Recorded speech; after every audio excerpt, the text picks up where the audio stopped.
Al-Hafidh ibn Rajab al-Hanbali rahimahullah ta'ala katika kitabu chake Al-Farq baina an-Nasihati wat-Ta'yir anasema wala farqa baina at-ta'n fi ruwati huffadh al-hadith, hakuna tofauti yoyote katika kuwasema vibaya wapokezi wenye kuhifadhi hadithi, wala tamyiz baina man tuqbal minhum wa man la tuqbal, wala kupambanua kati ya yule anayekubaliwa inayokubaliwa habari kutoka kwao na wale ambao haikubaliwi, wa baina tabyin khata'in man akhta'a fi fahmi ma'ani alkitabi was-sunnah, yani hakuna tofauti katika kumweka wazi yule aliyekosea kosa katika ufahamu wa Qur'ani na Sunna. Akaendelea na maneno yake kwamba wanawazuoni wameafikiana juu ya kujuzu jambo hili.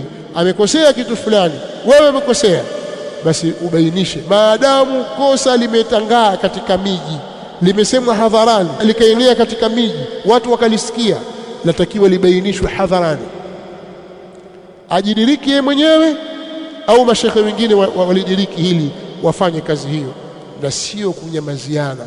Kunyamaziana ilikuwa ndio tabia ya Bani Israila. Kanu la yatanahawna an munkarin fa'aluhu, walikuwa wakatazani maovu wanayofanya. Angalia akasema nani? Huyo ni shekhe fulani. Wa wapi? Wa mali fulani. Basi huyo nani? Huyo ni mtu fulani. Wa wapi? Wa mali fulani. Wa mali fulani, ngoja nimkomeshe. Bani Israila wao walikuwa wanaangalia mtukufu, bwana ataachwa, mtwana atashughulikiwa. Sio sawa. Sawa, tunachotaka ni ilmu, hoja, heshima na adabu katika mazungumzo ya kiilmu. Mazungumzo ya kiilmu yatakiwa yapelekwe kielimu vile vile na adabu zake. Usichukue maneno ya maskani ukaleta kwenye baraza za ilmu, na hapa kuna mashekhe wengi ndipo wanapokosea. Aona ile mazungumzo yanapozungumzwa kwenye maskani yake, kwenye majukwaa mengine huko, kwenye viriri vya siasa, si kwenye nini, aona mazungumzo yale anaweza kuleta hapa kwenye mimbari. Haya ni makosa. Ilmu ina lugha yake na maneno yake, kwa hiyo lazima ziwe lugha za adabu na taratibu za kielimu. Tukivutwa sisi na watu wa vijiweni na lugha zao na watu wa mitandaoni na lugha zao, tukataka kuzileta juu ya mimbari, tukataka kuzileta kwenye majukwaa ya elimu ya dini, tutaharibu. Na hili jambo limeenea sana. Mashekhe wengine wakawa watukana matusi kabisa, matusi kabisa. Sasa hii ilmu unayofikisha, si kuna baba, kuna mama, pengine baba kakaa na mwanawe, kakaa na binti zake, kakaa na wakubwa wake, kakaa na wadogo zake, kakaa na mtu anamheshimu, akusikiliza wewe shekhe, lugha unayotumia ni lugha ya kichaa, huna maana, hujafahamu ilmu. Tumeelewana?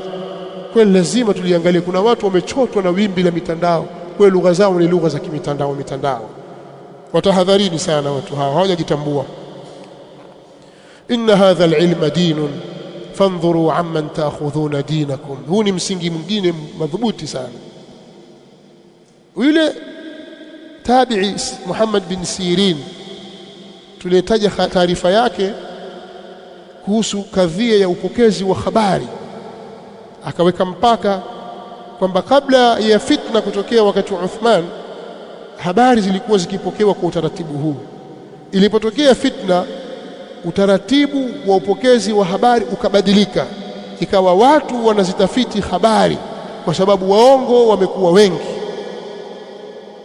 Yule anatuambia, ametaja Imam Muslim katika mukaddima wa sahihi yake, anatuambia hii elimu ya dini hii, inna hadha al-ilma, elimu hii dinun, inna hadha al-ilma dinun, elimu hii ni dini. Fandhuru amman ta'khudhuna dinakum, tazameni mnachukua wapi dini yenu.